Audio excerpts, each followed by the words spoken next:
My wife's sister, the HR, denied my 5 days off to bury my dad. You'll need to choose between work and family, she said coldly. I nodded, walked out without a word, and that night, I moved something worth $4.8 million to a place my boss, HR, and legal could never reach. You know how they say life can change in an instant? Yeah, well, whoever they are can kiss my ass because they're absolutely right, and I hate being proven wrong about my cynicism. But here we are, me standing in my cramped studio apartment at 7:43 a.m. on a Tuesday that started like every other soul-crushing Tuesday in my pathetic existence, staring at my phone like it just grew legs and started doing the Macarena. The caller ID said St. Mary's Hospital, Fort Wayne. Now, I'm no rocket scientist, but when a hospital calls you at the crack of dawn, it's usually not to invite you to their annual charity bake-off. My gut did that thing where it feels like someone just replaced your internal organs with a bag of wet cement, but I answered anyway, because apparently, I'm a glutton for punishment. Is this Michael Harrison? The voice was professionally sympathetic, the kind they probably teach in Medical School 101. How to deliver life-altering news without getting sued. Yeah, that's me. I managed, already knowing this conversation was about to turn my Tuesday into a flaming dumpster fire. I'm calling about your father, Robert Harrison. I'm very sorry to inform you that he passed away this morning at approximately 6:15 a.m. Heart failure. It was quick. He wouldn't have suffered. And just like that, my world didn't just crack. It straight up exploded like a cheap piñata at a kid's birthday party. Dad. Gone. Heart failure. The man who taught me how to change a tire, how to throw a curveball, and how to fix everything that could possibly break in a house was now the one thing I couldn't fix. See, Dad raised me solo since I was 12, after Mom decided that small-town Indiana life wasn't fulfilling her artistic vision and ran off to Portland with some dude named Rainbow, who played the didgeridoo. Real winner, that guy. But Dad stuck around. He worked double shifts at the factory, came home smelling like motor oil and exhaustion, and still managed to help me with algebra homework that made about as much sense to him as quantum physics would to a golden retriever. I spent the next hour in a haze, making the kind of phone calls nobody wants to make. Funeral home, lawyer, that weird neighbor Mrs. Peterson who always brought Dad casseroles and had a not-so-secret crush on him. The whole time, I kept expecting him to walk through the door with his thermos of coffee that could strip paint, telling me this was all some elaborate practical joke. But reality has a way of being a persistent bastard, and by 9 a.m., I knew I had to face the music. I had to tell work I needed time off to bury the only person who ever gave a damn about me. Simple, right? Wrong. Because nothing in my life has ever been simple, especially when it involves my job at Pinnacle Solutions, where they treat human decency like an optional software upgrade nobody wants to pay for. I walked into the office building. You know the type, all glass and steel and corporate soul-crushing architecture designed by someone who probably thought personality was a contagious disease.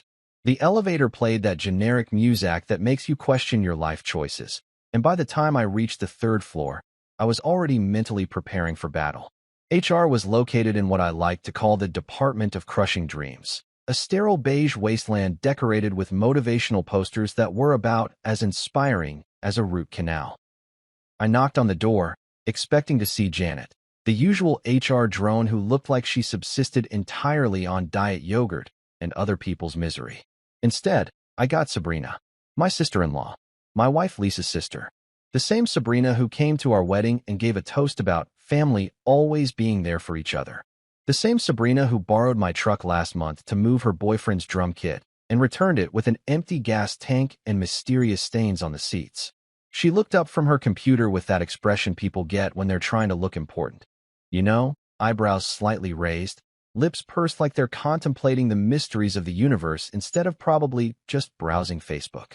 Oh, she said, and I swear I could see the exact moment she realized this conversation was going to be about as comfortable as sitting on a cactus. Michael, what brings you to HR? What brings me to HR? Really? Like I just wandered in here looking for a casual chat about the weather or the latest episode of whatever reality show she was obsessed with this week. My father died this morning, I said, because sometimes the direct approach is the only way to cut through the corporate bullshit. Heart failure. I need 5 days off to handle arrangements and attend the funeral in Indiana. I watched her face go through this weird transformation, like she was trying to balance being a human being with being a corporate cog. And guess which side was winning? Spoiler alert, it wasn't the human side. She straightened in her chair, and I could practically see her switching into official HR mode, complete with that fake sympathetic head tilt they probably practice in mirrors. "I'm sorry for your loss," she said, but it came out sounding about as genuine as a $3 bill. "However, we're in the middle of a critical system migration for the Norland account. The timing is really challenging." Challenging. She called my father's death challenging, like it was a particularly difficult Sudoku puzzle or a jar with a stubborn lid. 5 days, I repeated, trying to keep my voice level. "That's all I need." Sabrina leaned back in her chair, and I could see her calculating, weighing my grief against whatever corporate nightmare was keeping her awake at night. Her fingers drummed on the desk, the same nervous habit she'd had since she was a kid, according to Lisa. "I can give you 2 days, maximum," she said finally. "Or you could attend the service virtually. Lots of people are doing virtual funerals now. Very convenient." Virtual. She suggested I attend my father's funeral virtually. Like Dad was a webinar I could catch up on later if I missed the live broadcast. I felt something inside my chest tighten, not from grief. That would come later, in waves that would knock me flat when I least expected it. No, this was pure, undiluted rage. The kind of anger that starts in your toes and works its way up until it's sitting behind your eyes like a migraine made of pure fury. This wasn't just HR talking. This was family. This was the woman who sat at my dinner table every Thanksgiving, who called Lisa to gossip about their mother's latest boyfriend, who knew exactly how much Dad meant to me because she'd heard the stories. She knew about the Little League games he never missed, even when he was pulling double shifts. She knew about the garage workshop where he taught me everything about fixing things, about building things, about being a man who kept his word. And she was asking me to choose between honoring the man who raised me and protecting their precious migration timeline. 2 days, I said quietly, not trusting my voice to stay steady if I spoke any louder. For the man who raised me alone for 15 years. "It's not personal, Michael," Sabrina said, and that might have been the stupidest thing anyone had ever said to me in my entire life. "It's just business. The Norland migration is worth 40% of our annual revenue. We can't afford any delays. Not personal. Nothing about burying your father is personal, apparently." I nodded once, short and sharp, because I didn't trust myself to do anything else. If I opened my mouth, I might say something I couldn't take back. If I stayed in that chair for one more second, I might do something that would give Sabrina a very legitimate reason to call security. So I stood up, looked at this woman who shared DNA with my wife, who had eaten at my table and borrowed my tools and been part of my extended family for 3 years, and I walked out of that beige corporate nightmare without another word. But inside, something fundamental had shifted. Something final and irreversible had snapped, like a cable under too much tension. As I walked down that hallway past the cubicles full of people who would probably get the same treatment when their time came, past the motivational posters that promised teamwork and family values, past the break room where I'd shared thousands of conversations about nothing important, I realized I was done. Not just done with this conversation, or this day, or even this job. I was done with all of it. Done being treated like a disposable resource. Done pretending that corporate loyalty meant anything when it only flowed one direction. Done being the guy who bent over backwards to make everyone else's life easier while they couldn't even bend the rules enough to let me bury my father with dignity. I already knew what I was going to do. The plan was forming in my head like storm clouds gathering on the horizon. And for the first time in hours, I felt something other than grief and rage. I felt purpose. Walking out of Sabrina's office felt like stepping through a portal into some twisted alternate reality where everything looked the same but felt completely different. The hallway stretched ahead of me like a corporate gauntlet, lined with those soul-crushing cubicles that I'd walked past every morning for the past 4 years without really seeing them. But now I saw everything with the kind of crystal-clear vision that comes right after someone sucker punches you with the truth.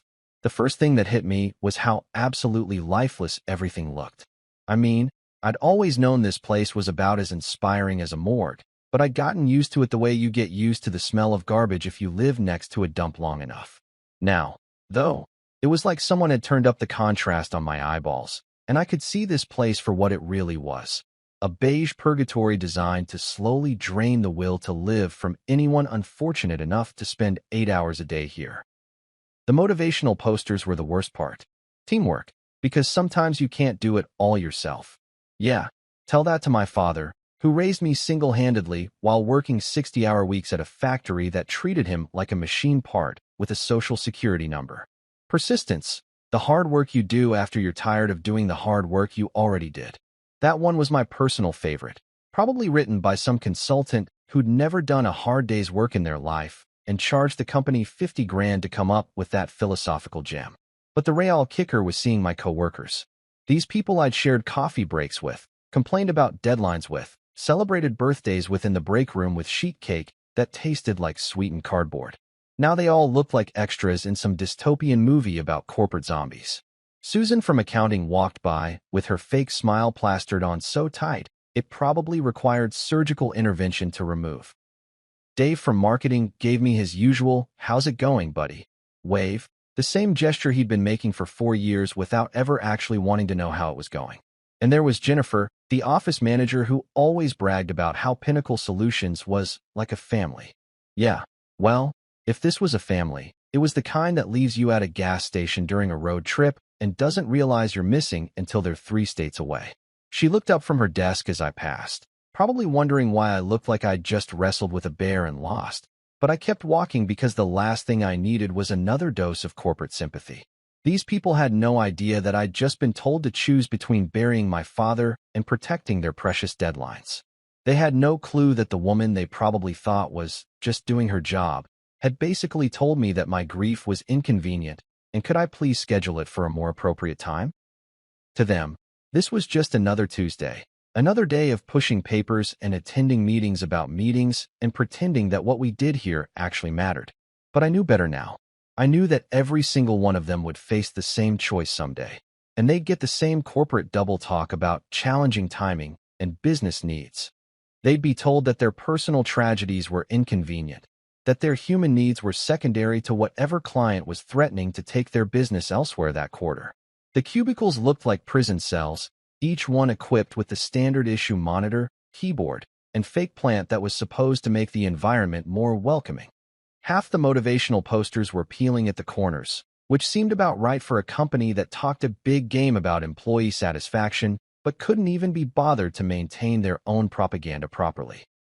I passed Marcus from IT, hunched over his computer like Gollum protecting his precious ring, probably fixing another problem that could have been avoided if management had listened to his recommendations 6 months ago, instead of dismissing them as unnecessary expenses. Then there was Linda from customer service, dealing with what sounded like an angry client on the phone, her voice strained with the kind of fake cheerfulness that comes from years of being yelled at by people who blame her for problems she didn't create and can't fix. Every single one of them was trapped in this fluorescent-lit nightmare, trading their lives away 8 hours at a time for the privilege of having health insurance and 2 weeks of vacation that they'd probably never use, because there was always some crisis that made taking time off really difficult right now. And for what? So that executives could buy bigger yachts and shareholders could see quarterly profits that looked good in PowerPoint presentations? So that clients like Norland could treat us like disposable vendors who should be grateful for their business, even when they changed requirements every other day and expected miracles on impossible timelines? The hallway seemed to stretch on forever, like one of those dreams where you're running but never actually getting anywhere. Each step felt heavier than the last, weighted down not just by grief, but by the crushing realization of how much of my life I'd wasted in this place. For years of 60-hour weeks, of missed dinners and canceled weekend plans, of staying late to fix problems that wouldn't exist if management had invested in proper systems instead of Band-Aid solutions. For years of being the go-to guy, the one they called when everything went to hell, the reliable Michael who could always be counted on to sacrifice whatever needed sacrificing to keep the company running. And what did I have to show for it? A salary that barely covered my studio apartment and student loans, zero respect from management, and a sister-in-law who thought my father's funeral was a scheduling inconvenience. I thought about Dad, probably lying on some cold table in a hospital morgue right now, and how he'd worked himself to death trying to provide for me after Mom decided that motherhood wasn't compatible with her artistic vision. He'd never asked me to sacrifice my personal life for a job. Hell, he'd probably roll over in his grave if he knew I was even considering choosing work over family.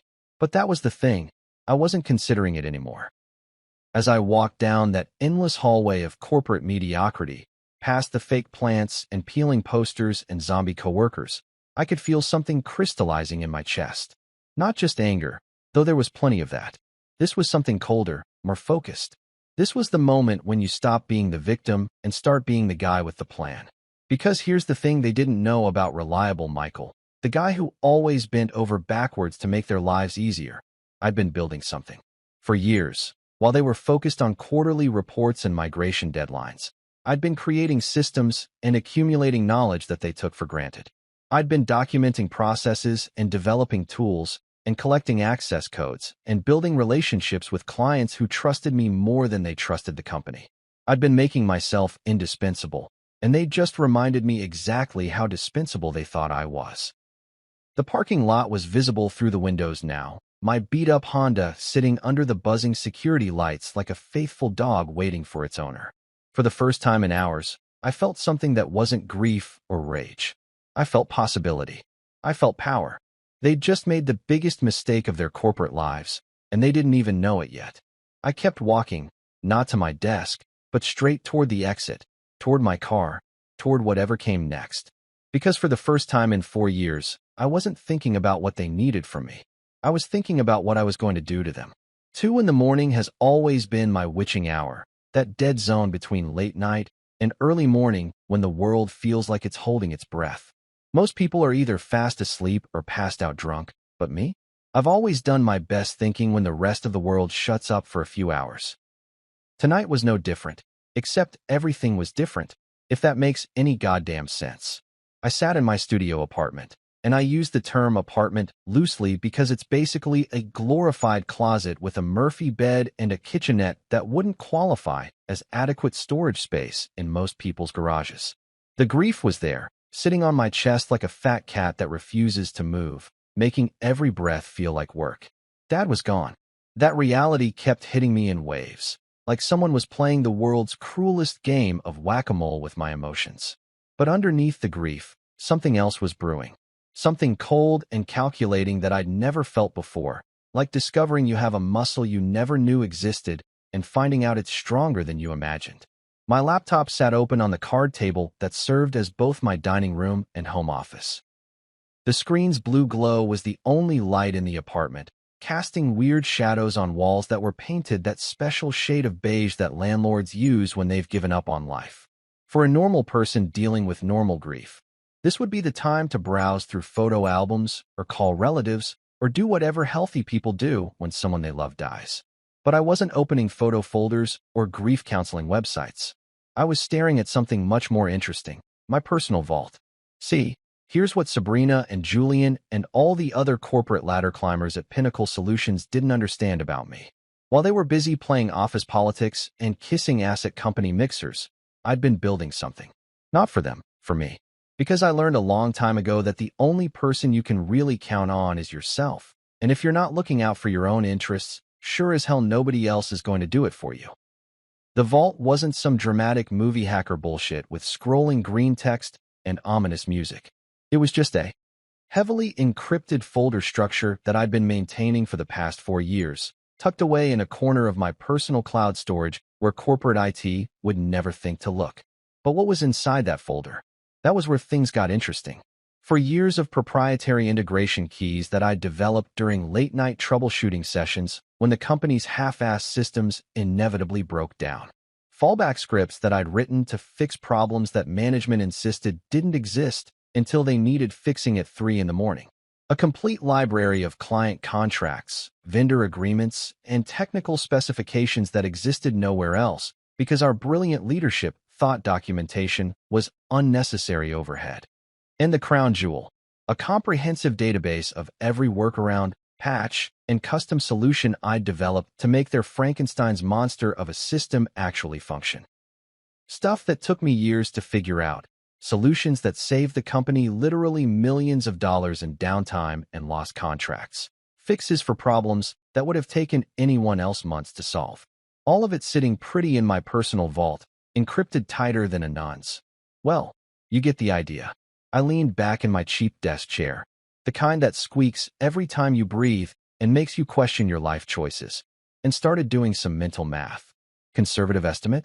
The intellectual property sitting in my vault was worth about $4.8 million in saved costs, retained clients, and competitive advantages. Not because I was some kind of programming genius, but because I'd been the guy willing to work weekends and sacrifice sleep and figure out solutions to problems that everyone else was too lazy or too stupid to tackle.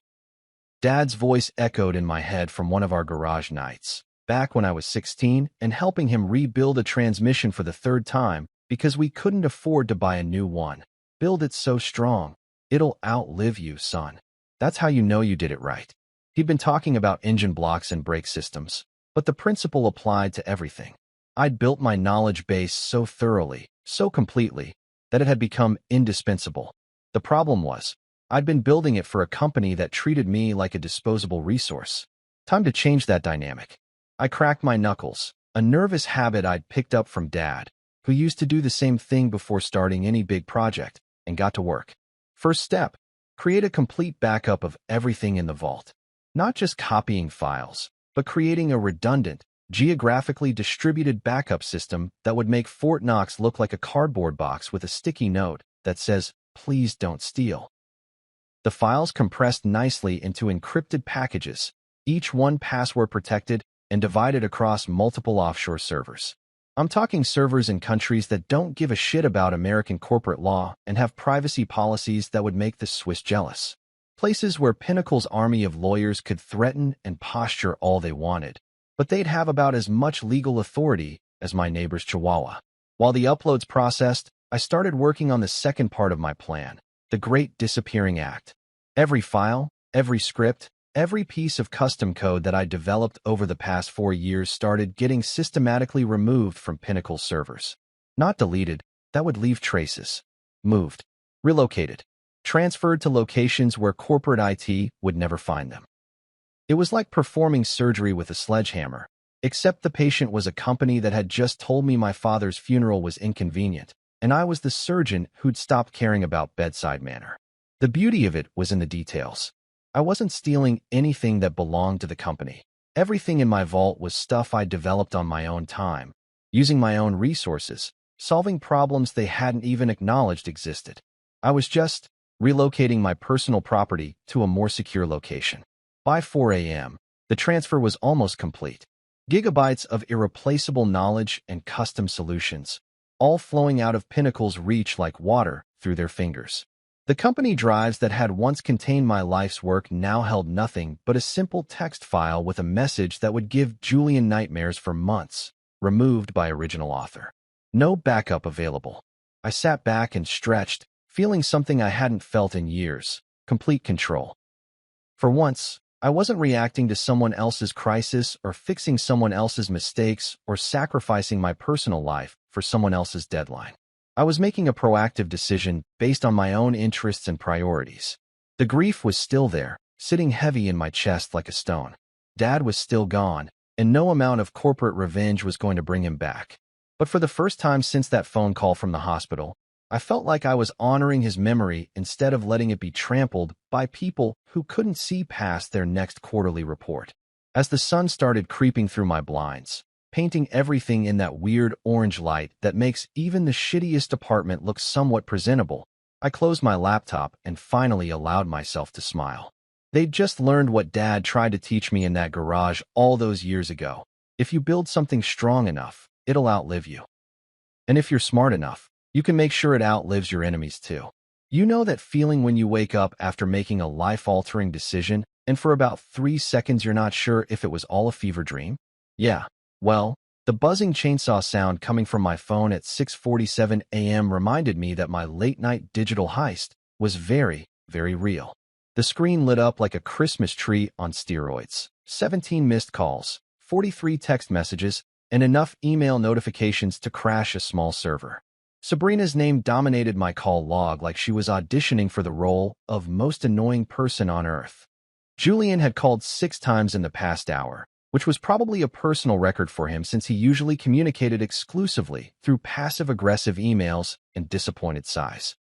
Even Harper from legal had crawled out of whatever cave she lived in to leave me 3 voicemails that I was absolutely not going to listen to because life's too short to voluntarily subject yourself to legal threats before coffee. I stared at the phone for exactly 10 seconds, watching it buzz and light up like an angry electronic wasp, and then I did something that felt better than winning the lottery. I turned the damn thing off. Complete radio silence. Digital ghosting at its finest. The beauty of it was almost poetic. For 4 years, I'd been their reliable guy. The one who answered emails at midnight and took calls during dinner and dropped everything whenever they decided something was a critical priority. Now they were getting a taste of what it felt like to need me and not have me, and honestly, it was fucking delicious. I made coffee, the real stuff Dad had taught me to appreciate, not the watery corporate breakroom swill, and started getting ready for a trip I'd been dreading and anticipating in equal measure. Indianapolis, Dad's house, the place where I'd learned how to be a man from someone who actually knew what that meant. The flight was typical airline bullshit. Overpriced, uncomfortable, and staffed by people who looked like they'd rather be literally anywhere else on Earth. I got stuck in a middle seat between a guy who apparently bathed in cologne instead of using soap and a woman who felt the need to livestream her entire travel experience for her 12 Instagram followers. The leg room was designed by someone who clearly had never met an actual human being with functional knees. But you know what? I didn't give a single shit. While my seatmates complained about the turbulence and the stale pretzels, I was having the most peaceful flight of my life. My phone was off, which meant I was blissfully unaware of whatever corporate dumpster fire was currently consuming Pinnacle Solutions. For the first time in years, their emergencies weren't my emergencies. Their problems weren't my problems. I stared out the tiny airplane window at clouds that looked like cotton balls someone had scattered across a blue tablecloth, and I thought about Dad. About how he'd never once made me feel like my problems were inconvenient or poorly timed. When I was 13 and broke my arm falling off my bike, he didn't tell me it was challenging timing because he was working double shifts. He just took me to the hospital and sat with me through 6 hours of waiting room purgatory, making jokes about how I'd have a great conversation starter at school. When I was 16 and some asshole at school decided I looked like an easy target, Dad didn't give me a lecture about violence not solving anything. He taught me how to throw a proper punch and told me that sometimes the only language bullies understand is consequences. When I was 18 and terrified about leaving for college, he didn't minimize my fears or tell me to man up. He helped me pack my truck and told me he was proud of the person I'd become. That was what family looked like. That was what support meant. Not whatever corporate theater Sabrina had been performing in her HR office, treating my grief like a scheduling conflict that could be resolved with better time management. The plane started its descent into Indianapolis, and I could see the familiar patchwork of farmland and suburbs spreading out below like a quilt made of memories. This was home, even though I'd spent the last 6 years in various cities chasing job opportunities that never quite lived up to their promises. This was where I learned that a man's word meant something, that you fixed what was broken instead of throwing it away. That family wasn't just the people you were related to, but the people who showed up when showing up mattered. Dad's house looked exactly the same as it always had. A modest 2-story brick colonial with a garage that was bigger than most people's living rooms and a yard that was meticulously maintained despite Dad's insistence that he wasn't much of a gardener. The key was still hidden under the fake rock by the front steps, the same hiding place he'd used since I was 12, despite my repeated warnings about home security. Walking through that front door was like stepping into a time machine. Everything was exactly where it had always been. His reading glasses on the coffee table next to a half-finished crossword puzzle, his favorite coffee mug sitting in the sink, his work boots lined up by the back door like loyal soldiers waiting for orders that would never come. The house still smelled like sawdust and black coffee, and that particular combination of motor oil and aftershave that I would forever associate with safety and unconditional love. I stood in the living room for a long time, just breathing it in. The silence felt different from the sterile quiet of my studio apartment. This was a comfortable silence, the kind that comes from a life well lived and a home well loved. Even empty, The house radiated the warmth of someone who had made it a real home instead of just a place to store furniture and pay bills. His coffee mug was still sitting on the kitchen counter, half full and stone cold. The newspaper was folded open to the sports section, with a pen lying across an article about the Colts that he'd probably been reading when it happened. These tiny details hit me harder than the big dramatic moments. It wasn't the empty bed or the silent workshop that broke my heart. It was the half-finished crossword and the cold coffee that reminded me how suddenly everything had changed. I walked through the house like a ghost haunting his own past, touching familiar objects and remembering conversations we'd had in these rooms. The kitchen table where he'd helped me with homework and taught me how to balance a checkbook. The living room couch where we'd watched football games and argued about whether the refs were blind or just stupid. The workshop in the garage where he'd shown me that fixing things wasn't just about having the right tools. It was about having the patience to understand what was actually broken before you started swinging hammers. This was real. This was what mattered. Not quarterly reports or migration deadlines or clients who treated vendors like disposable commodities. Family. Home. The people who loved you enough to stick around when things got difficult. My phone was still off, and I intended to keep it that way. Somewhere back in Chicago, Pinnacle Solutions was probably having a collective nervous breakdown as they realized that their indispensable systems expert had become completely unreachable on the same day their most critical migration was scheduled to begin. But that was their problem now. I was home. That night, I found myself exactly where I belonged. In Dad's garage, surrounded by the organized chaos of a man who understood that every tool had its place and every project deserved the right amount of time to be done correctly. The old space heater hummed in the corner like a mechanical cat, throwing off just enough warmth to keep the October chill from settling into my bones. The smell of motor oil and WD-40 mixed with the lingering ghost of Dad's aftershave, creating this weird old factory time machine that made me feel like he might walk through the door any minute with a thermos of coffee and a story about some jackass at the factory who thought he knew better than 30 years of experience.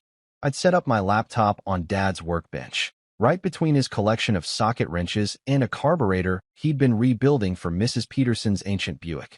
The irony wasn't lost on me. Here I was, planning corporate warfare in the same space where Dad had taught me that the best way to fix something was to understand how it was supposed to work in the first place. Different kind of repair job, same basic principle. My email inbox looked like a digital crime scene. 67 new messages since I turned my phone back on, each one more desperate than the last. The subject lines read like a greatest hits collection of corporate panic. Urgent. Missing critical files. Immediate response required. System access issues, escalation, Norland migration concerns, and my personal favorite. Michael, please call ASAP, Sabrina. Yeah, right. Sabrina could kiss my ass with her, please call ASAP bullshit. Where was that urgency when I needed 5 days to bury my father? Where was that immediate response when I was sitting in her office explaining that the man who raised me was lying in a morgue? Funny how quickly challenging timing became immediate response required when it was their asses on the line. I scrolled through the messages like I was reading a particularly entertaining novel about incompetent middle management. Julian's emails started professional and gradually devolved into barely concealed panic. Michael, we need to discuss the missing documentation for the Norland integration. Please respond at your earliest convenience. That was from 10 a.m. By 3 p.m., it had escalated to Michael. This is extremely time-sensitive. The client is asking specific questions about implementation protocols that only you can answer. By 6 p.m., Julian had apparently realized that earliest convenience wasn't happening because his tone shifted to something approaching human desperation. Michael, I understand you're dealing with a family emergency, but we really need your input on these critical system components. Can we schedule a brief call? Harper from Legal had sent exactly 3 emails, each one more threatening than the last. But you could smell the fear underneath all that legal posturing. Turns out corporate lawyers aren't quite as scary when they're facing the possibility of explaining to a multi-million-dollar client why their entire migration just went tits up because they pissed off the only guy who actually understood how everything worked. But the real entertainment came from the IT department. Poor Marcus had been tasked with figuring out where all my files had gone, and his emails read like a technical support ticket written by someone having a nervous breakdown. Unable to locate integration scripts in designated directories. Backup systems showing file not found errors. Please advise on alternative storage locations. Alternative storage locations. That was adorable. Like I was going to helpfully explain that their precious files were now sitting on servers in countries they'd need a geography lesson to locate. The beautiful part was watching the timeline of their discovery. First, they'd probably noticed that some routine processes weren't running correctly. Then they tried to access the documentation that explained how to fix those processes, only to find empty folders with my little goodbye note. Then they tried to restore from backups, only to discover that I'd been very selective about what got backed up to their systems over the years. I could practically picture the scene in their conference room. Julian sweating through his cheap polyester shirt, Sabrina trying to maintain her composed HR facade while internally screaming, Marcus explaining in increasingly technical terms that they were basically fucked, and Harper making notes for whatever legal strategy she thought might somehow magically restore access to files that were now beyond their reach. The funniest part was that they still thought this was some kind of misunderstanding. Like maybe I'd accidentally moved some files and could fix everything with a quick phone call, and is sorry about the confusion. They had no idea that this wasn't a mistake. It was a declaration of war written in code and encrypted with malicious compliance. I leaned back in Dad's old desk chair, the same one he'd used for 40 years of balancing checkbooks and planning home improvement projects, and cracked open a beer from his garage fridge. The label was some local brewery I'd never heard of, probably something he'd picked up because it was on sale, but it tasted better than any craft beer I'd ever paid $20 for in Chicago. The laptop screen glowed in the dim garage light, showing me email after email of corporate panic and professional desperation. These people who had treated me like a disposable resource were now discovering exactly how indispensable I actually was. The migration they deemed more important than my father's funeral was falling apart without the systems I'd built, the documentation I'd written, and the institutional knowledge I'd accumulated over 4 years of fixing their mistakes. I started typing a response, keeping it short and sweet. Tomorrow at 2 p.m. Eastern works. I'll send the invite. That was it. No explanations, no apologies, no acknowledgement of their panic or promises to fix everything. Just a simple statement that I would graciously allow them to schedule a meeting at my convenience, right in the middle of their supposed crisis, right when their high-stakes migration deadline was breathing down their necks like a pissed-off dragon. The timing was perfect. 2 p.m. Eastern meant they'd spend the entire morning sweating, trying to figure out workarounds that didn't exist, calling meetings to discuss problems they couldn't solve, and generally losing their collective shit. While I sat in Dad's garage, surrounded by the tools and memories of a man who'd never once made me choose between work and family, I hit send and closed the laptop, feeling something I hadn't experienced in years, complete and total control over my own situation. For the first time in my professional life, I wasn't reacting to their emergencies or scrambling to meet their deadlines or sacrificing my personal time to solve their problems. They needed me, not the other way around. And tomorrow, they were going to learn exactly what that meant.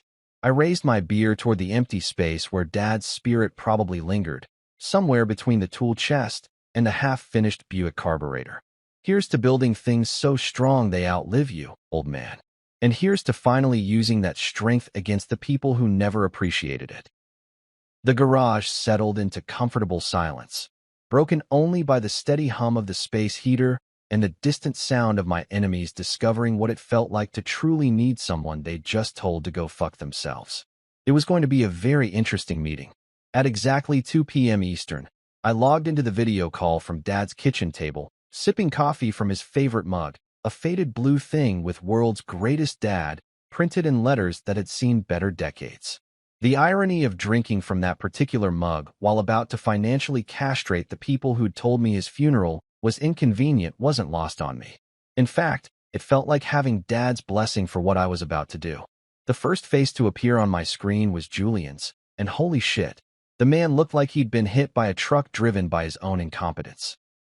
His usually perfect hair was doing this weird thing where it stuck up in random directions, like he'd been running his hands through it for hours. His tie was askew. His shirt had mysterious stains that were probably coffee or tears or both, and his eyes had that special kind of desperation you only see in middle managers who've just realized their entire career might be circling the drain. "Michael," he said, with the kind of fake enthusiasm usually reserved for telemarketers and people trying to sell you extended car warranties. "Thank you so much for making time for this call. I know you're dealing with your situation." "My situation?" That's what he called my father's death. "My fucking situation." Sabrina joined next, and if Julian looked bad, she looked worse. The woman who'd sat across from me yesterday looking all smug and corporate had been replaced by someone who clearly hadn't slept in at least 24 hours. Her makeup was doing that thing where it looks like it's sliding off her face, and she kept fidgeting with her hair like she was trying to physically hold herself together. "Hi, Michael," she said, attempting what I assume was supposed to be a sympathetic smile, but came across more like someone trying to pass a kidney stone. "Again, we're all very sorry for your loss. We're all very sorry." Right. Where was all that sorrow when she was telling me to attend Dad's funeral virtually because it was more convenient for their migration timeline? Harper from legal was the last to join, appearing on screen with her usual stone-faced expression and a stack of papers that probably represented their pathetic attempt to threaten me into compliance.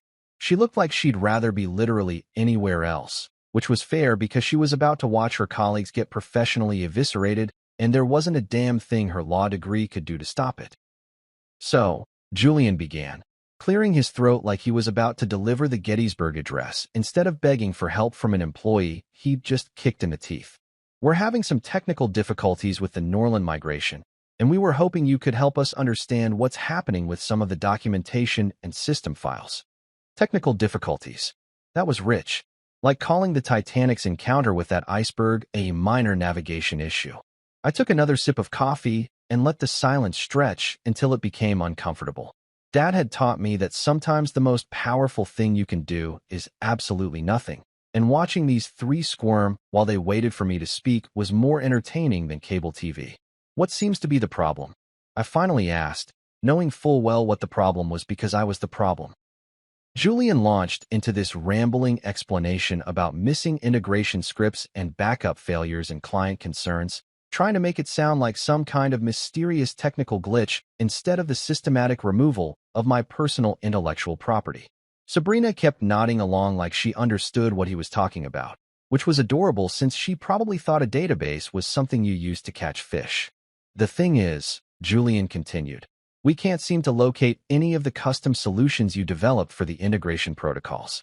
The directories are showing up empty, and our backup systems aren't finding anything either."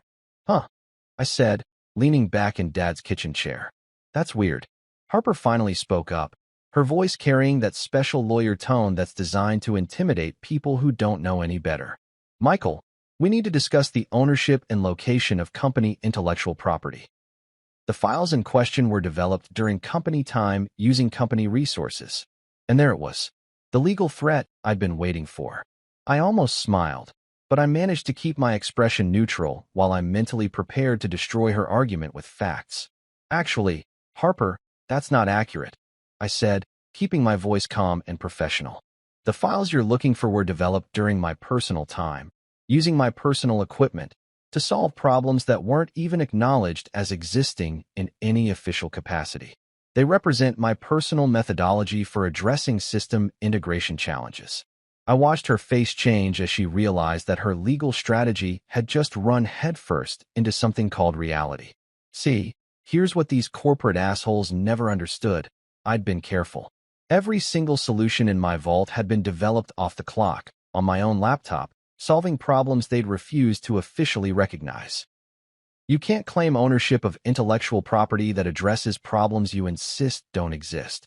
"But surely," Julian tried, "some accommodation can be made. We're all on the same team here." "Same team. The same team that told me to choose between work and family. The same team that considered my father's death a scheduling inconvenience. Here's what I can do," I said, finally ready to drop the hammer. "I'm available for consulting work. $300 an hour, 20-hour minimum commitment, paid in advance. Otherwise, I'm afraid I can't help you." The silence that followed was so profound I could hear Julian's coffee maker gurgling in his home office background. Sabrina's mouth actually fell open, like she was a cartoon character who'd just been hit with an anvil. Harper started shuffling through her papers like she might find some legal precedent for forcing someone to work for free. 300 an hour? Julian finally managed to croak out. That's the consulting rate for specialized technical expertise, I explained, enjoying every second of their shock. 20 hours minimum, because that's roughly how long it'll take to properly document and transfer the knowledge you need. $6,000, paid up front, non-refundable. Michael, Sabrina tried, switching to that fake family voice she probably practiced in mirrors. Surely we can work something out. We're family, after all. Family. That word coming out of her mouth was like hearing a snake try to sing a lullaby. Family, I repeated slowly, would have given me 5 days to bury my father without making it a business decision. Family would have shown up to the funeral or at least sent flowers. Family wouldn't have told me to attend virtually because it was more convenient. Julian was sweating now, actual visible perspiration beading on his forehead as he realized that their entire migration timeline was hostage to my personal grudge and their complete inability to solve problems without me. The Norland contract is worth 40% of our annual revenue, he said, playing what he probably thought was his trump card. Then you probably should have thought about that before you decided my personal tragedy was a scheduling conflict. I replied. $6,000, Julian. Paid in advance. Otherwise, good luck explaining to Norland why their migration failed because you couldn't be bothered to treat your key employee like a human being. Harper was frantically taking notes, probably trying to figure out if there was any legal way to force me to help them. Sabrina looked like she was about to cry, which would have been satisfying if I hadn't already moved past caring about her feelings. Julian was doing that thing where he opened and closed his mouth like a fish that had been pulled out of water and was just now realizing it couldn't breathe. Send me the contract terms by end of business today, I said, reaching for my mouse to end the call. Standard consulting agreement, payment due within 24 hours of signature. Otherwise, this conversation is over. And with that, I clicked the leave meeting button and closed my laptop. For the first time in 4 years, they weren't in control. I was. Thursday morning dawned gray and cold, the kind of October day that feels like the world is dressed in mourning clothes. The funeral home smelled like lilies and industrial carpet cleaner, with that underlying chemical sweetness that's supposed to mask the reality of death, but just makes everything feel more surreal. I stood in front of Dad's casket wearing the only suit I owned. A cheap navy blue thing I'd bought for job interviews that had somehow become my formal grief uniform. But here's the thing about funerals in small towns. They're not corporate events where people show up because they have to. They're community gatherings where people come because they want to, because the person being buried actually mattered to them, because showing up is what decent human beings do when someone they care about is hurting. The chapel at Morrison and Sons Funeral Home wasn't some sterile corporate conference room with motivational posters and recycled air. It was a real place with worn wooden pews that had supported generations of grief and celebration, stained glass windows that cast rainbow patterns across the floor, and an atmosphere that whispered "this matters" instead of screaming "maximize efficiency." Mrs. Peterson was the first to arrive, wearing a black dress that probably predated the Clinton administration and carrying a casserole dish that she somehow thought would help fill the hole in my chest. She hugged me like I was her own grandson, smelling like flour and vanilla and unconditional love, and whispered, "Your daddy was so proud of you, honey." He never stopped talking about his brilliant boy. Then came the parade of people who'd actually known Dad as more than just a name on a company roster. Jerry from the auto parts store, who'd spent countless lunch breaks arguing with Dad about whether Ford or Chevy made better trucks. Maria from the diner where Dad ate breakfast every Saturday for 15 years, bringing homemade cookies and stories about how he'd always asked about my job and bragged about my accomplishments to anyone who'd listen. Mr. Bennett, my old high school shop teacher, showed up wearing a tie that was older than I was and gripped my hand like he was trying to transfer some of his strength to me. "Your father came to every single one of your baseball games," he said, his voice rough with emotion. "Even when he was pulling double shifts, even when he could barely keep his eyes open. Never missed one. Never stopped bragging about you." That hit me harder than I expected. I'd known Dad was proud of me, but hearing it from someone else, understanding that he'd spent years telling people about his son's achievements while I was off in Chicago chasing a career that treated me like disposable equipment, made my throat tighten in ways that had nothing to do with the grief I'd been carrying. The veterans came next, guys who'd served with Dad in the Gulf War back when he was young and stupid enough to think he could save the world. They didn't say much, just nodded and shook my hand and took their seats with the kind of quiet dignity that comes from understanding loss in ways most people never have to. These were men who'd seen friends die for causes bigger than quarterly profits, who understood that some things actually mattered more than meeting deadlines. Sarah from the bank where Dad had gotten his car loan showed up with her teenage daughter, both of them dressed in simple black and carrying flowers they'd probably picked from their own garden. She told me about how Dad had always asked about my college graduation pictures every time he came in, how he'd kept a photo of me in my cap and gown in his wallet and showed it to anyone who'd pretend to be interested. Throughout all of this outpouring of genuine human connection and authentic grief, my phone kept buzzing in my pocket like an angry electronic wasp. 36 missed calls from Pinnacle Solutions. Text messages from Julian that ranged from desperate to threatening to pathetically pleading. Voicemails from Sabrina that I deleted without listening to because nothing she could say would change the fact that she'd chosen corporate loyalty over basic human decency. The beautiful irony wasn't lost on me. Here I was, surrounded by people who'd shown up to honor a man they genuinely cared about, while the people I'd worked with for 4 years couldn't even be bothered to send a sympathy card. The contrast was so stark it would have been funny if it wasn't so fucking tragic. Pastor Williams, who'd known Dad since they were kids growing up on the same street, delivered a eulogy that actually meant something. He didn't read from a generic script about celebrating a life well lived or spout corporate-style platitudes about Dad being in a better place now. He told real stories about a real man who'd made a real difference in people's lives. He talked about how Dad had spent every Saturday for 2 years helping rebuild the church roof after that tornado in '98, never asking for recognition or compensation, just showing up with his tools and his work ethic, because that's what neighbors did for each other. He mentioned the Christmas mornings when Dad would secretly deliver presents to families who were struggling, always making sure the kids thought Santa had brought them, never wanting credit for his generosity. Bob Harrison, Pastor Williams said, looking directly at me, was the kind of man who understood that a life's worth isn't measured in bank accounts or job titles, but in the people whose lives you touch and the love you leave behind. Meanwhile, my phone continued its electronic tantrum, demanding my attention for problems that suddenly seemed insignificant compared to the genuine human connections filling this chapel. Sabrina wanted to discuss urgent business matters. Julian needed immediate clarification on project timelines. Harper from Legal was probably crafting threats about breach of contract and professional obligations. But you know what? They could all go fuck themselves.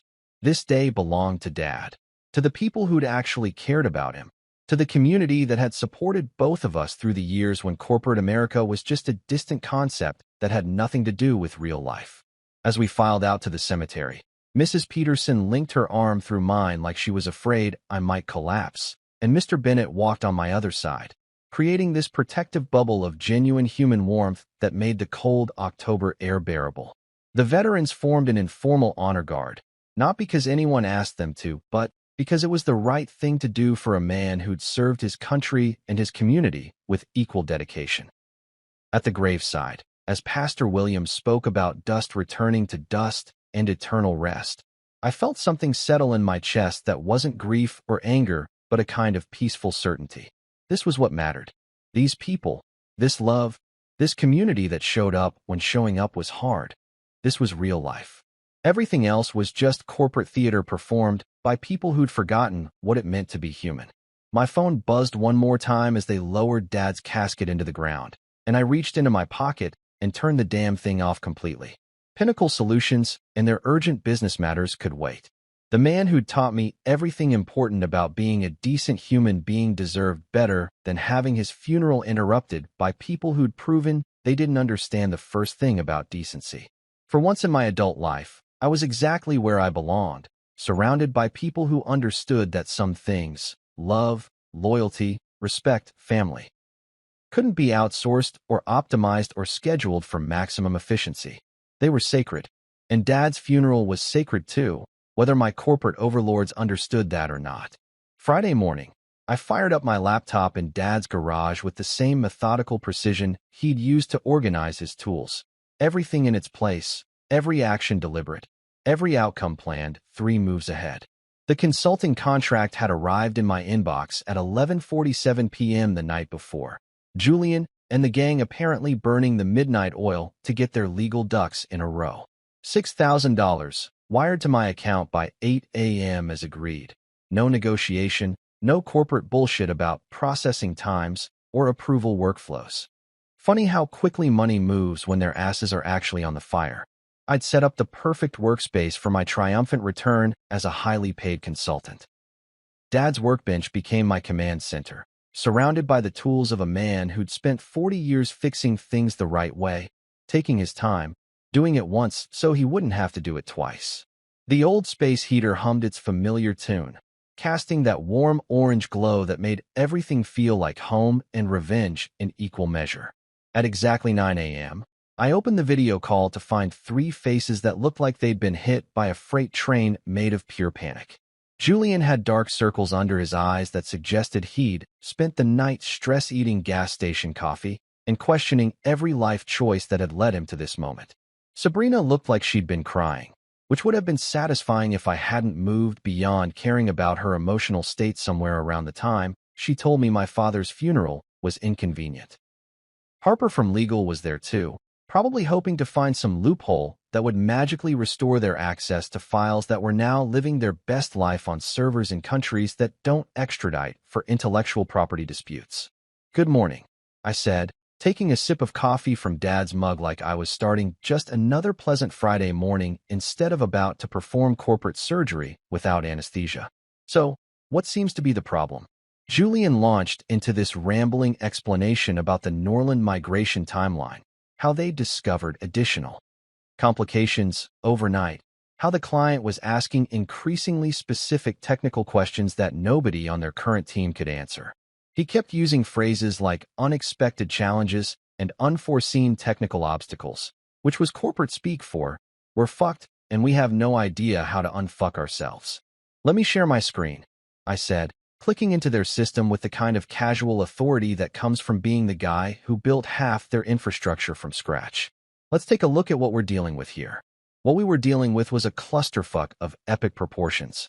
Their migration was collapsing like a house of cards in a hurricane, and every attempted fix was just making things worse. Broken API connections that were failing because they'd never properly understood the authentication protocols I'd developed.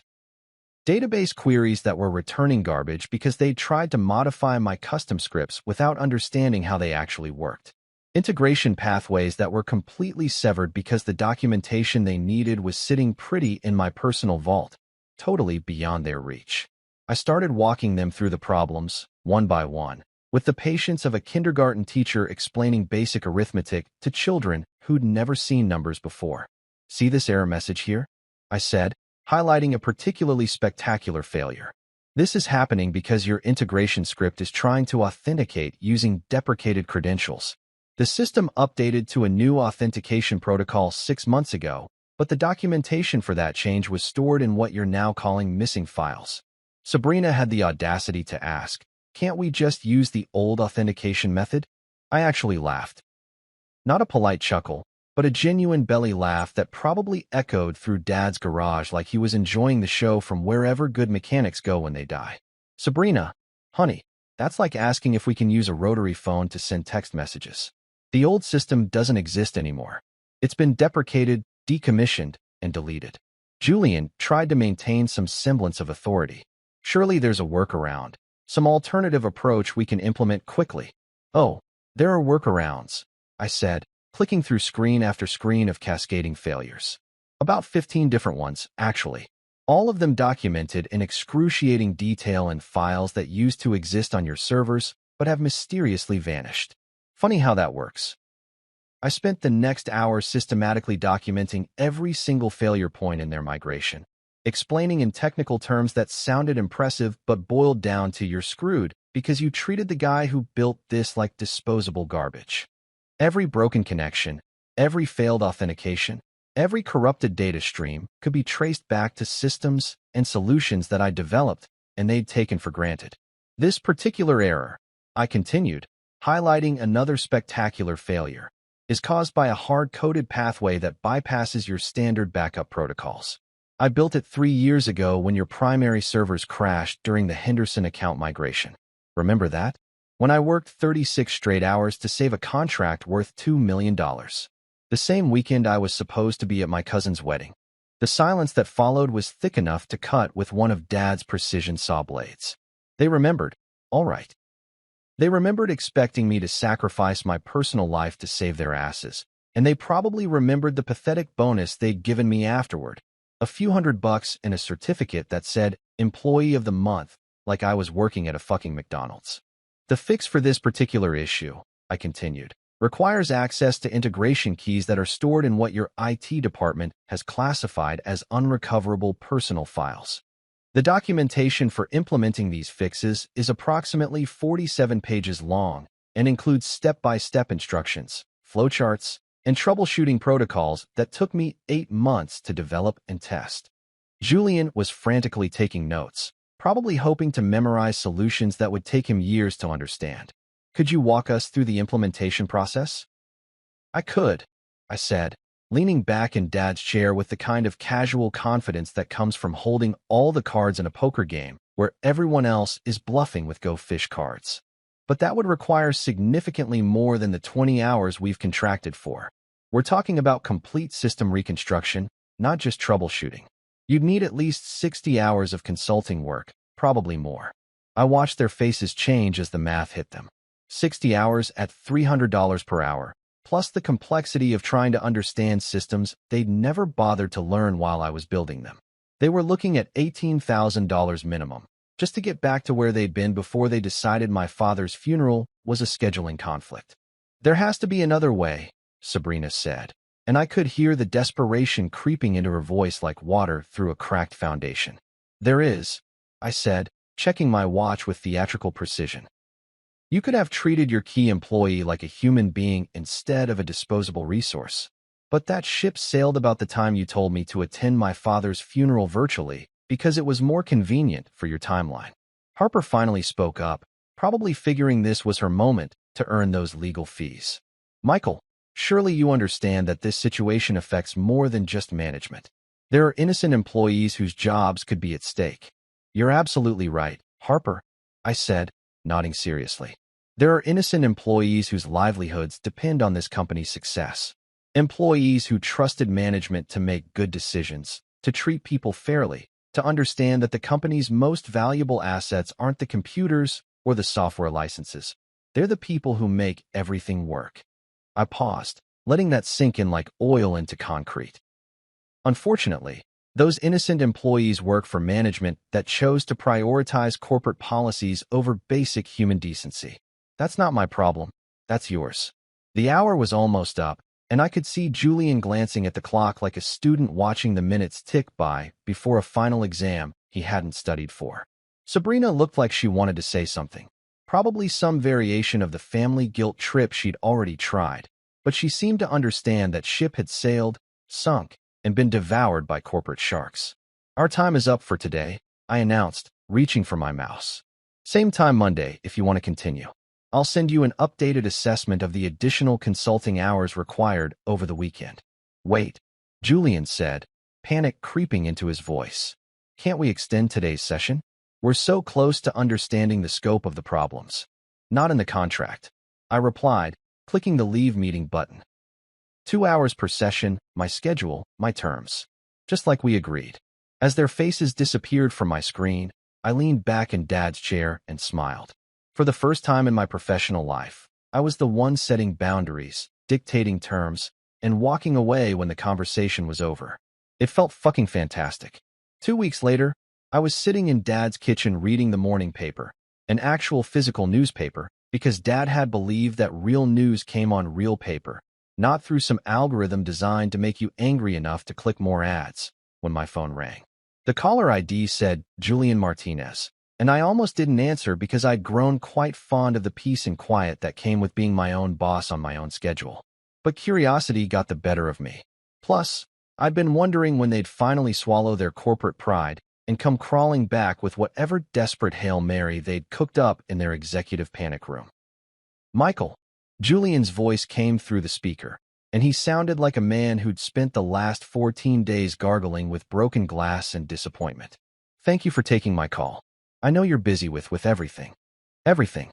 Right. He meant being busy grieving my father and not giving a single shit about their corporate meltdown. But Julian had apparently learned that directly mentioning Dad's death made him sound like the heartless asshole he actually was. What can I do for you, Julian? I asked, leaning back in Dad's kitchen chair and watching a cardinal pick at the bird feeder outside the window. Dad had loved watching those birds, said they reminded him that some things in the world were still beautiful and free. Well, Julian began, and I could practically hear him sweating through the phone. I wanted to discuss your future with Pinnacle Solutions. We've been doing some internal restructuring, and we think there might be some exciting opportunities for someone with your skill set. Exciting opportunities. Corporate speak for, please for the love of God come back before our biggest client fires us, and we all end up selling insurance for a living. I'm listening, I said, though what I was really doing was enjoying the sound of a desperate man trying to make begging sound like a business proposal. We'd like to offer you a director-level position, Julian continued, his voice picking up speed like he was afraid I'd hang up before he could finish. Director of Technical Integration, with your own team, full remote work flexibility, and he paused for dramatic effect, probably the same way he'd practiced this speech in his bathroom mirror. A 50% salary increase. 50%. That was their big play. The same people who'd told me my father's funeral was inconvenient were now offering me a promotion that should have come 3 years ago, back when I was still naive enough to believe that hard work and loyalty would be rewarded with basic human decency. That's quite an offer, I said, keeping my voice neutral, while internally calculating exactly how fucked they must be to throw that kind of money at the problem they'd created by treating me like garbage. We realize we may have handled the situation poorly, Julian continued, which was corporate speak for, we know we fucked up, but we're not quite desperate enough to actually apologize like human beings. The timing of your father's passing was challenging for everyone involved. Challenging for everyone involved. Like Dad had deliberately chosen to die during their precious migration timeline just to inconvenience them. I felt that familiar surge of rage building in my chest, but I kept it under control because rage was a luxury I couldn't afford during negotiations. And there would be a signing bonus, Julian added, playing what he probably thought was his trump card. $25,000 plus relocation assistance if you wanted to move back to Chicago. 25 grand. Relocation assistance. They were basically offering me a small fortune to come back and fix the problems they'd created by being petty, vindictive assholes. The irony was so thick you could cut it with one of Dad's precision saw blades. That's very generous, I said, and it was.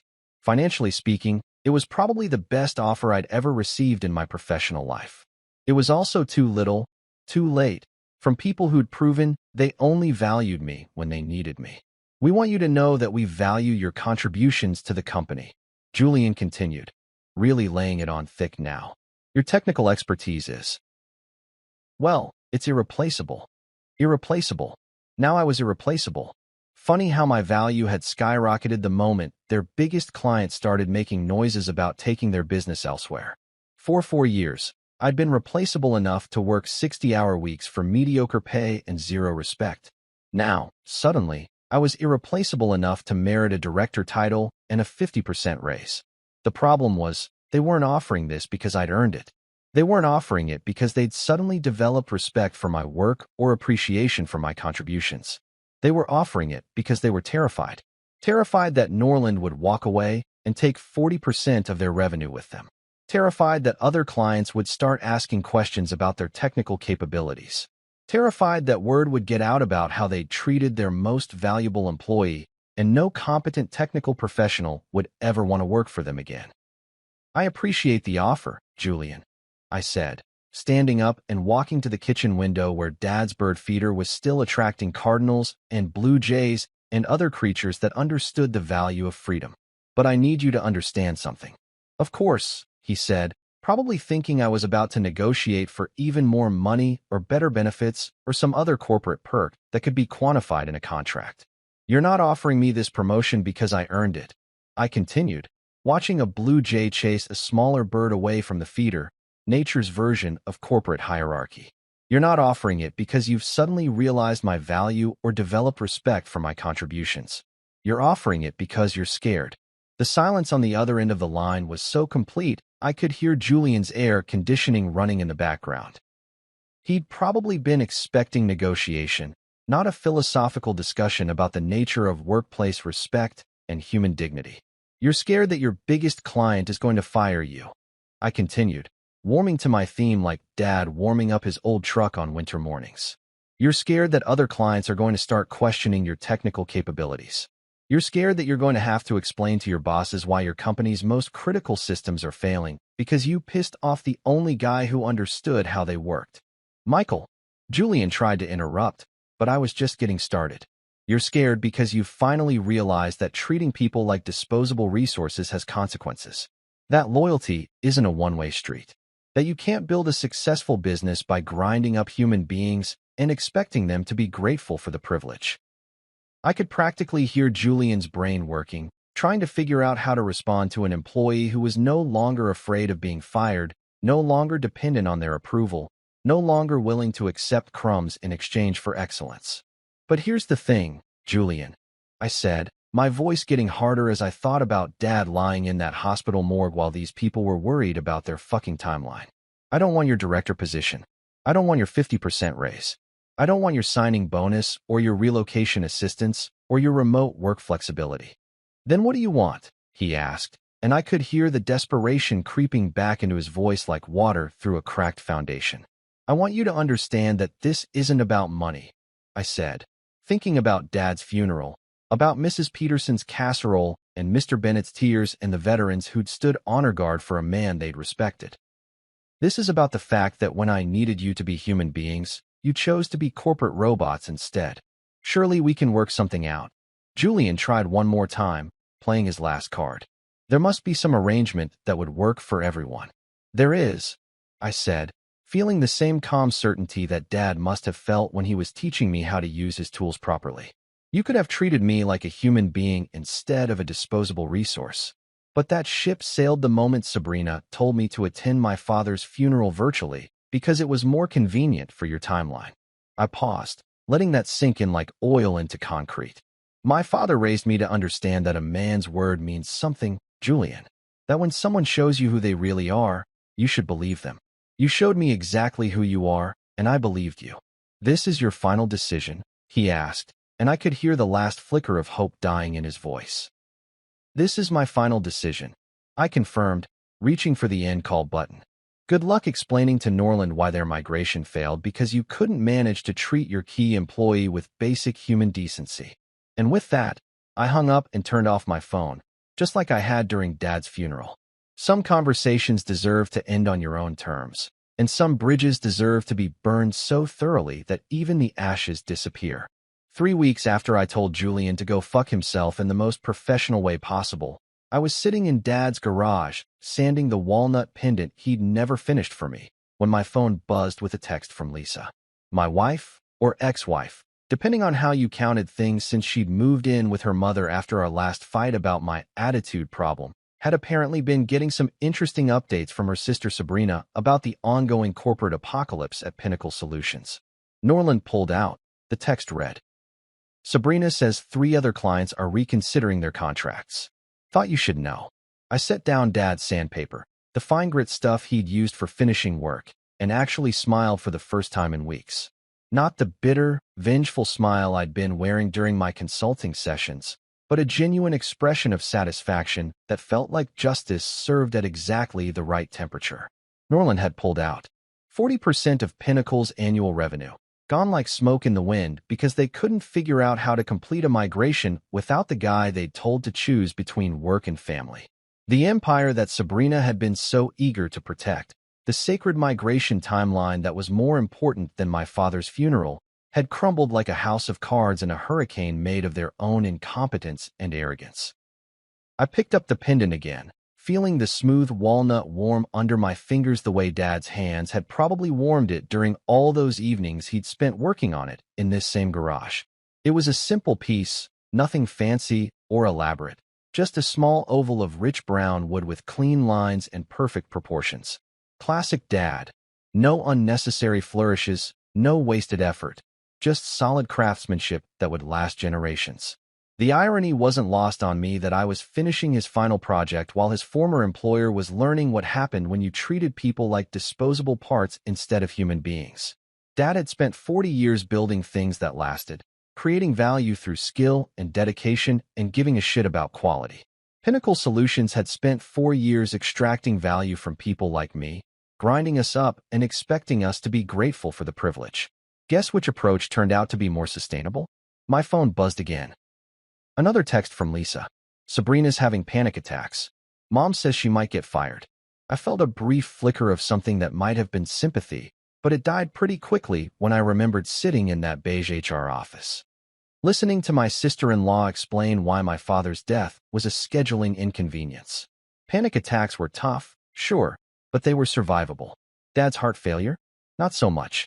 The pendant was almost finished now, smooth as glass under my fingertips, ready for the oil finish that would bring out the wood's natural beauty. Dad had always said that wood had its own personality, its own story to tell, and the craftsman's job was just to help that story come through. Looking at the pendant, I could see what he'd been trying to create.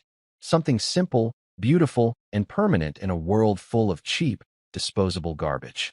Over the past month, I'd settled into a routine that felt more like living than the corporate zombie existence I'd been sleepwalking through for 4 years. I joined a smaller firm in Columbus, Meridian Technical Solutions, 10 people total, no corporate hierarchy, no HR department run by family members who'd forgotten what family actually meant. The CEO, a guy named Dave Kowalski who'd escaped from corporate America 5 years earlier, had started our first conversation with "How are you holding up after your dad's passing?" Not, "How can you contribute to our bottom line?" or "What's your availability for urgent projects?" Just basic human decency. The kind Dad had taught me was the foundation of any relationship worth having. Dave's company specialized in helping small businesses with their technical infrastructure, the kind of work that actually mattered because it kept real people employed instead of just making rich executives slightly richer. No multi-million-dollar contracts with clients who treated vendors like disposable tissues. No migrations that required sacrificing family time for corporate deadlines. Just honest work for honest pay, helping people solve real problems. The pay was less than Pinnacle's desperate director offer, but it was enough. More importantly, when I'd explained why I needed a few extra days to handle Dad's estate, Dave had simply said, "Take all the time you need. Family comes first." Like it was the most obvious thing in the world, because to decent human beings, it was. I opened the small bottle of walnut oil Dad had kept in his finishing supplies, the same brand he'd been using since I was a kid learning to sand blocks of wood in this garage. The oil went on smooth and clear, soaking into the wood grain like memories soaking into consciousness, bringing out colors and patterns that had been hidden under the surface. My phone had been mercifully quiet for the past week. No more frantic calls from Julian. No more desperate texts from Sabrina. No more legal threats from Harper that they couldn't back up because I hadn't actually done anything illegal. I'd just stopped doing them favors they'd never deserved in the first place. The silence was its own kind of victory. For 4 years, I'd been constantly available, constantly responsive, constantly willing to drop everything for their latest crisis. Now they were learning to function without me, or more accurately, they were learning that they couldn't function without me and there wasn't a damn thing they could do about it. Sabrina's LinkedIn request still sat in my inbox, unread and unanswered. Julian had tried to connect with me on 3 different professional networks, probably hoping to rebuild some kind of relationship that might lead to future consulting opportunities. I ignored them all, because some bridges deserve to be burned so thoroughly that even the ashes disappear. The pendant caught the garage light as I held it up, the oil finish making the wood grain shimmer like water. Dad would have been proud of how it turned out. Simple, functional, beautiful in its own understated way. Like everything he'd ever built, it was designed to last, to serve its purpose, to honor the material it was made from. I slipped the leather cord through the hole Dad had drilled, testing the weight and balance. It felt substantial but not heavy, present but not intrusive. Perfect for its intended purpose. A reminder that some things mattered more than quarterly profits and corporate advancement, and impressing people who'd proven they weren't worth impressing. Outside, I could hear Mrs. Peterson's wind chimes playing their random melody in the October breeze, mixing with the distant sound of someone's lawn mower and the eternal hum of Dad's old refrigerator in the corner of the garage. Normal sounds of normal life, the kind of existence I'd forgotten was possible during my years of corporate servitude. My revenge hadn't been fire or explosions or dramatic confrontations.